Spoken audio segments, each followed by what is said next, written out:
Украинаның Купенск және Покровск бағыты бойынша Майдан шебіндегі жаңалықтар онша емес. Орыстар осы екі бағыт бойынша екі қалаға дендеп кірді. Украинаның келесі жылға арналған қазына қаржысы қазір талқыланып жатыр. Және Запад 20-25 Украина Беларусь арасындағы оқу жаттығу аяқталды. Сауда орнының күзетшісі сияқты киініп барған Путин ел экономикасына қатысты бірқатар мәлімдеме жасады.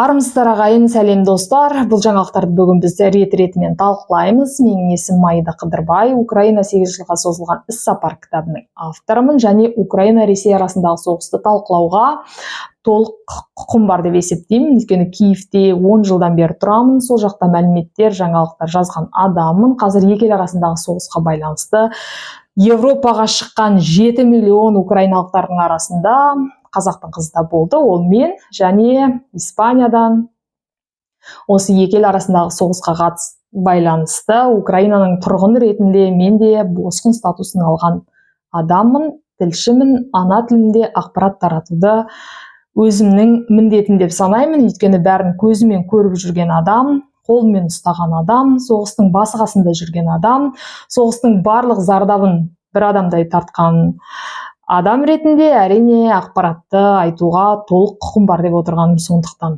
Сонымен рет-ретімен бүгінгі жаңалықтарды баяндайық. Ең алдымен Запад 20-25 Ресей, Украина, Ресей, Беларусь арасындағы оқу жаттығу аяқталды.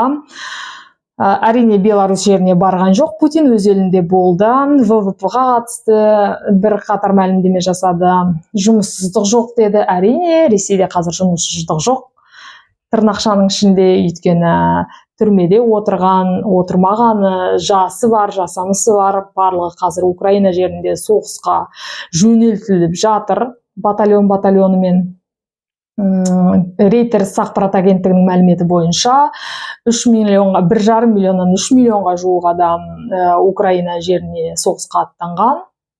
Нақты мәліметті әрине Ресей тарапы бермейді, бірақ адам шығыны өте көп. Бұл орыстарды тоқтатқан емес. ВВП тоқтасын, ел экономикасы әлсіресін, оны төлейтін Путин емес. Путин өзінің билігін сақтап қалу үшін, өзінің байлығын еселеп арттыра беру үшін, әрине ол соғысты ары қарайда жалғастыра беруге мүдделі.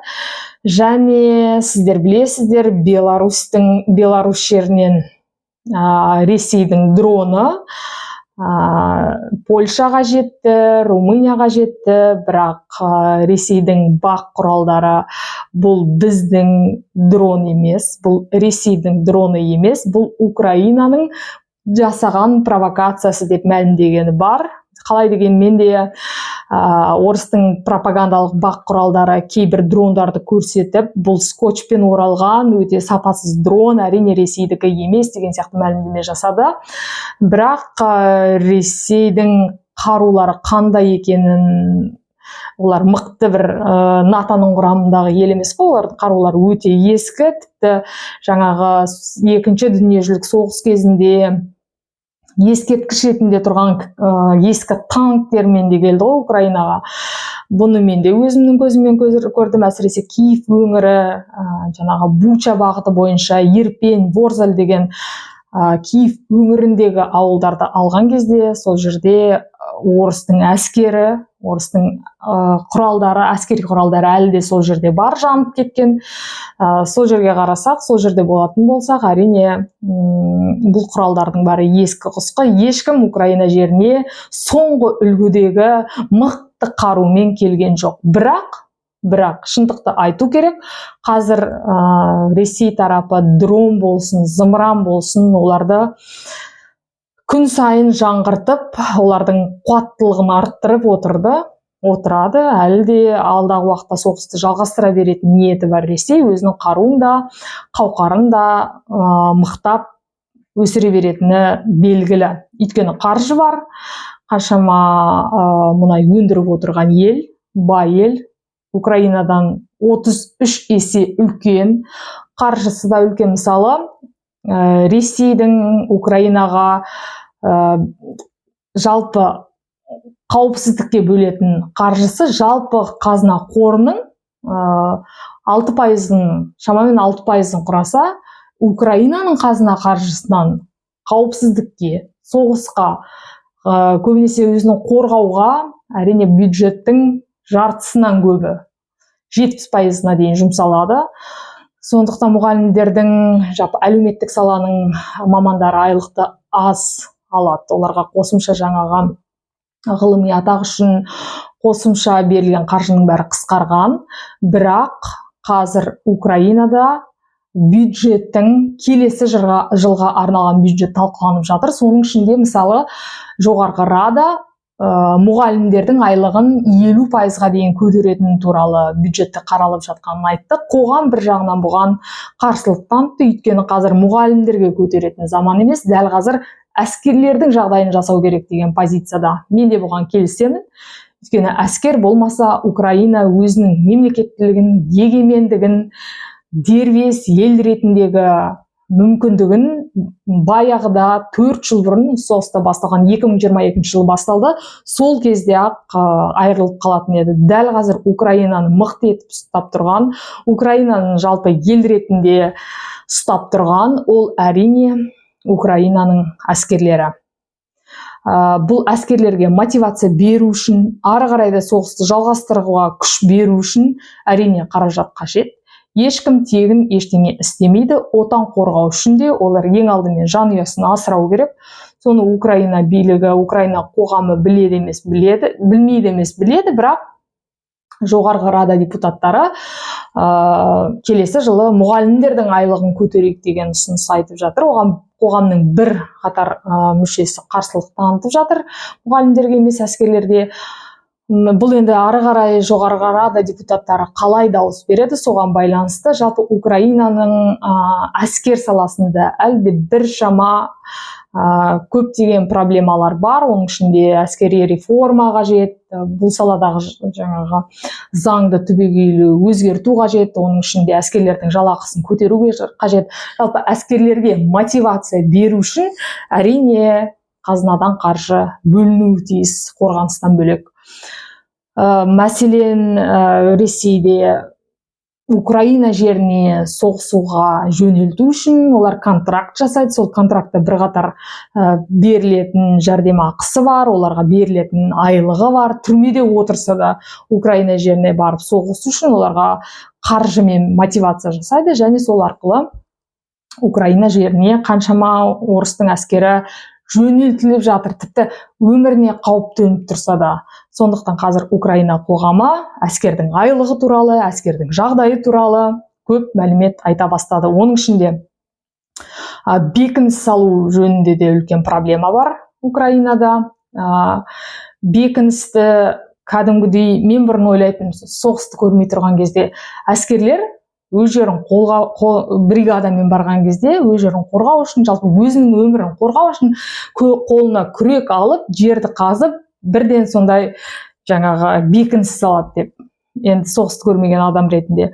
Бірақ шын майдан шебінде, шын өміріңді сақтап қаламын десең, үлкен бір емес қаншама бригада, қаншама адамның өмірін сақтап қаламын десең, әскери жаңағы инженерия деген бар. Ол мысалы кәдімгідей үлкен аппаратурамен келіп, үлкен құрылғымен келіп, бульдозермен келіп, жерді қазып, кәдімгідей бөлме, осындай бекініс жасап, қарудың да, әскердің де жағдайын жасаған кезде, бекініс шынымен де мықты тұрады, шынымен де жаудың қаншама зымыранына дейін жауап беруге мүмкіндік бар, және орыстар оны жақсы жасайды. Украинада адам аз, Украинада техника аз, сондықтан да майдан шебіндегі осы Купянск бағыты бойынша және Покровск бағыты бойынша орыстар қалаға дендеп кіріп алды. Жалпы жыл соңына дейін Путин Донбасс және Луганскты толық басып алу үшін миллиондаған әскерін құрбан етуге дайын деген жаңалықтарды оқыдым, және оған кәміл сенемін. Өйткені бекініс бөлек, техника бөлек, орыстардың ең үлкен қаруы ол адам. Ресейде адамның құны жоқ. Сондықтан олар жаңағы пачка мен майдан шебіне жібере береді. Ал Украинада адам өмірі өте құнды дүние. олардың өмірін сақтап қалу үшін кейбір бекіністер салынған, бірақ сол бекіністе дәл қазір тұратын адам болмағаннан кейін, және Купянск бағыты бойынша әрине орыстар қалаға дендеп кіріп алады. Бірден әскери киімдерін шешеді, кәдімгі қарапайым тұрғын ретінде киінеді, және орыс пен Украинаның тұр жағы бір болғандықтан тілдерін түсінетіндіктен әрине олар қалаға кіргеннен кейін ақпарат жинай бастайды, қару қорының қайда екенін біле бастайды, және соны дронмен атқылайды. Дрон логистиканы құртады, бірден қалаға бағыттайтын, ал логистика деген соғыстың ең мықты тұсы. Егер де сен логистиканы жабатын болсаң, соғыста әрине сен басымдыққа иесің. Мысалы, Курск бағыты бойынша орыстар бірінші логистиканың көзін құртты, сол арқылы Украинаның сарбаздарынан оңай құтылды. Украина жерінде де әрине олар жаңағы әскери инженерия бойынша, бекініс салу бойынша және логистиканы құрту бойынша және адам санының көптігімен осы соғыстың кейбір майдан шебіндегі позициялары мықты. Ары қарай көреміз, бәлкім қазір Украинаның бірқатар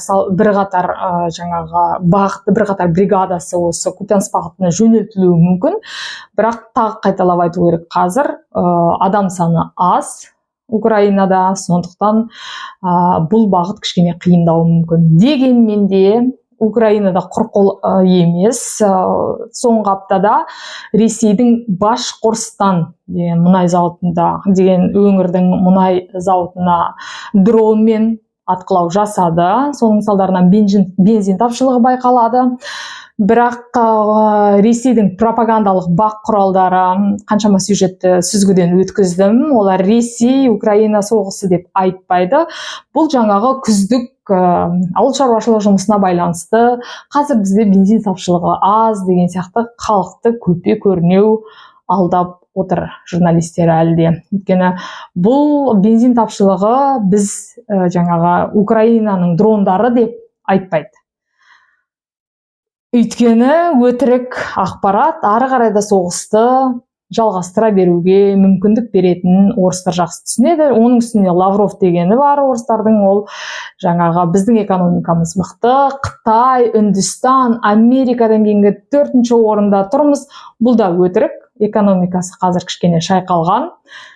Бірақ бай ел, мұнай бар ел, сондықтан соғысты әлі де жалғастыра беруге қауқары бар. Сіздер қалай ойлайсыздар? Комментарийға жазыңыздар. Осы видеоны көріп отырып, жаңағы арнама жазылсаңыздар, бұл ары қарайда бұл видеоны көруге, көп адамдардың көруіне мүмкіндік ашады, және қазақ тілді ақпараттың алға қарай жылжуына көмектесесіздер.